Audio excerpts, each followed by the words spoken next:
unaniingilia sana kwenye anga zangu. Na kuona sana wewe. Weka nani?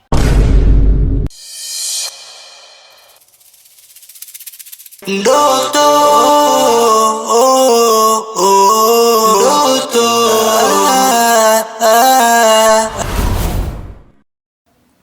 Tracy, Datumeni mkutana naye wapi? Nimekuletea vitabu hivi hapa. Kampe Amina. Vitawafaa. Sawa. Na mimi kuna zawadi nataka nikupe. Ni zawadi gani hiyo?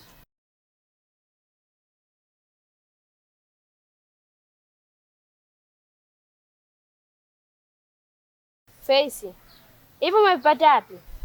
Nimemwibia mamangu. Sio tabia nzuri.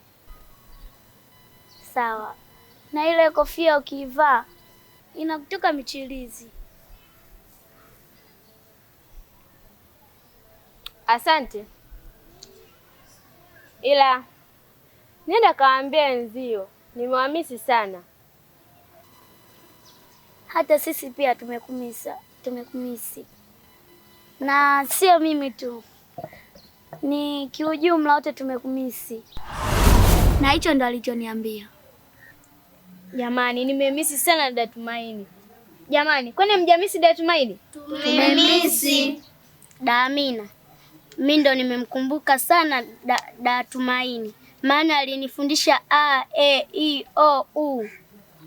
Natamani niwe bodyguard wa da Tumaini. So hilo tu.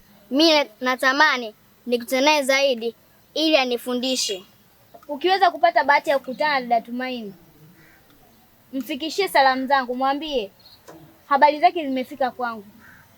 Na nyie, yeyote atakayepata bahati ya kukutana na dada Tumaini, amsalimie. Tena Sawa. Basi sawa. Endeleeni kusoma.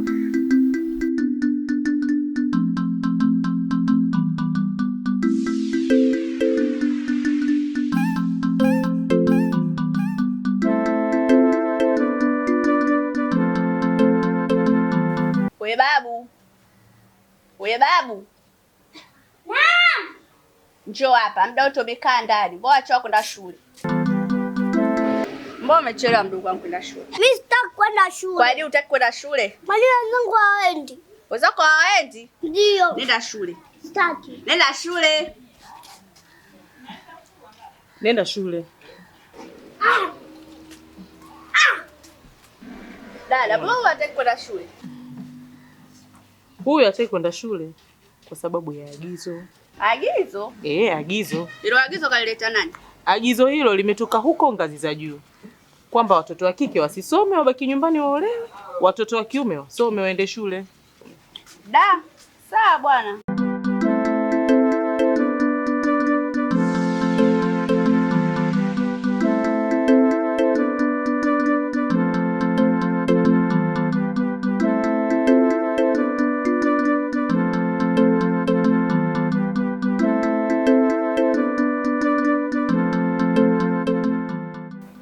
Hey. Mambo. Poa, vipi? Safi. You good? Yeah, I'm good. Unafanya nini? Nipo tu mtandaoni. Napenda sana kuspendi mtandaoni. Yeah. Ipi naweza kusogea huko tuka yote? Hamna shida.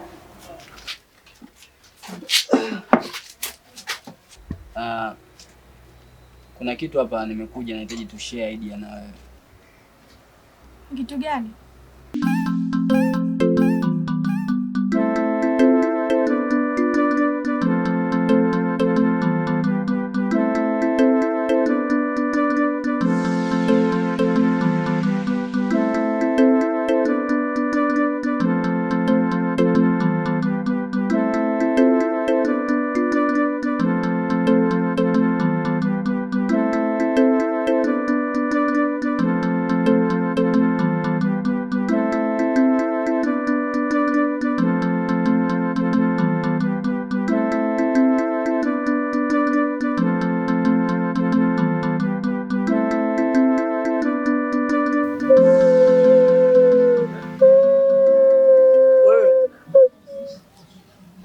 Unaangalia nini?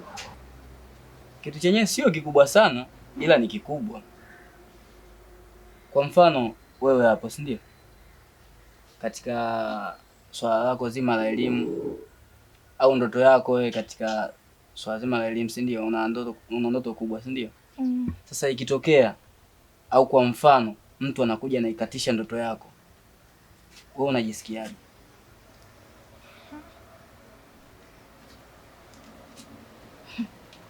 Kwanza nitamchukia. Pili, nitamfanya kitu chochote. Sasa kuna baadhi ya watu wachache ambao wanatumia vivuli vya mila na desturi kukandamiza wengine. Hicho ambacho nakizungumza mimi ndio kinatokea mtaani kwetu. Nalilia wanawake. Unalilia wanawake? Wamekataza wasiende shule. Unapoteza muda wa shule, eti unalilia wanawake. Sogea kwanza huko tukae.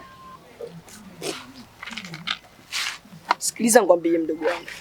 Kwa ajili gani limewekwa agizo? Kwa sababu watoto wa kike wakisoma wanatutawala sisi watoto wa kiume. Kwa hiyo ndio maana la agizo kuwekwa. Kwa hiyo usiendelee kukaa hapa na kujilizaliza kwa swala la kijinga tu. Eti wanawake na alilia marafiki zangu. Acha ujinga. Nenda shule kasome. Yaani watoto wa kike hawatakiwi kusoma kwa kisingizio cha agizo. Wewe kuingia akilini? Hapana. Hivi, kwani bado ya mambo yapo? Bado yapo. Na ndio maana nimekufuata ili tushirikiane. Basi sawa, wewe tutengeneze mpango mkakati. Okay. Ana muda uniruhusu. See you next time if God bless, inshallah. Okay. I see you.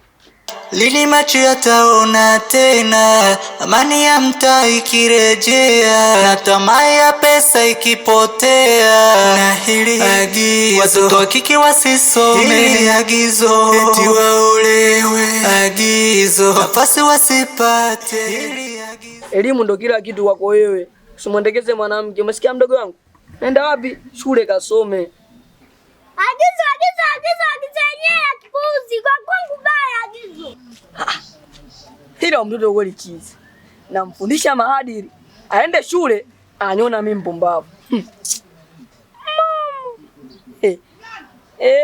Agizo nafasi wasipate, hili agizo eti wakomae, Tumaini anapambania ndoto yake. Nisikilize ndugu yangu. Kuna siku nimepita sehemu, halafu cha ajabu nimemkuta Mama Tumaini pamoja na mwenyekiti wamekaa kordo. Mama Tumaini mke wangu mimi? Huyo, kwani Mama Tumaini wako wangapi?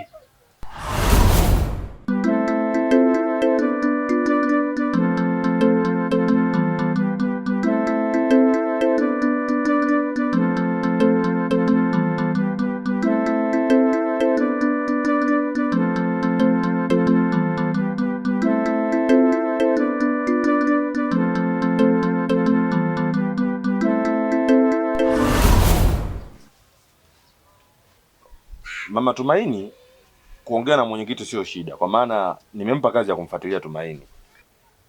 Inawezekana hiyo ndo wanaongea kwa mwenyekiti, lakini unavyoniambia Chemba hapo ndo unaponichanganya. Umempa kazi ya kumfuatilia Tumaini. Haya, wameenda vichochoroni na mwenyekiti, walikuwa wanaenda kufanya nini? Una uhakika umemwona mke wangu mimi? Wewe ni mtu mkubwa, nadhani unaelewa nikikwambia hivyo. Sasa unaenda wapi? Una uhakika ni mke wangu? Tumia meni maneno yasiyo na msingi, kisa ile agizo tumeacha vingi, watoto wakakuwa bila ndoto na dira yao ikawa changamoto, tena wakafungwa minyororo ya ujinga na hira. Ndoto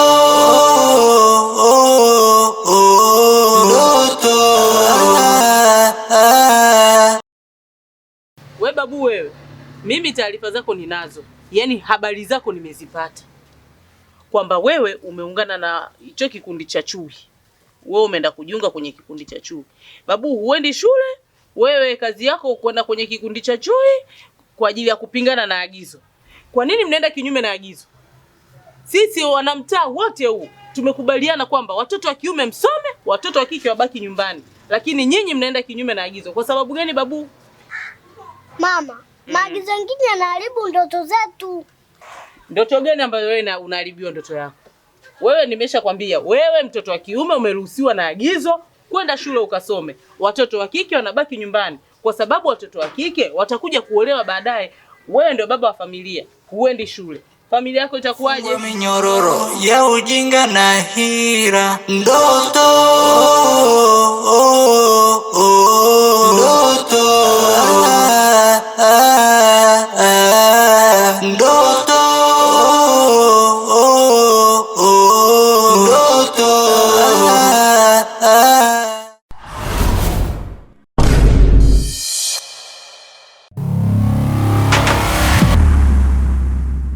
Sasa hivi unaniingilia sana kwenye anga zangu. Na kuona sana wewe. Weka nani?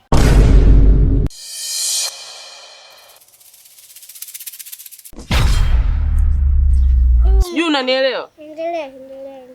Endelea kuona naongea, anapita huko anatokea huko. Babu uende wewe babu wewe.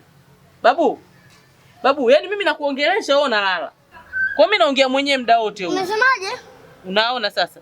Nakwambia elimu ndio ufungua maisha yako. Unatakiwa usome, uende shule ukasome. Achana na mambo ya chui. Chui nini?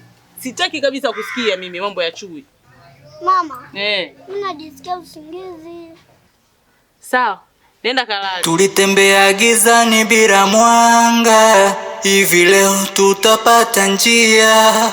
Na tamaa ya pesa ikaja gizo, tumie minima nikufuatilie. Nimekuwa mwendo wa mbwa. Wewe ndio unakuja kwenye anga zangu. Yaani nakwambia kamba. We kikongwe, unitishi wala uniogopeshi wala unisitui.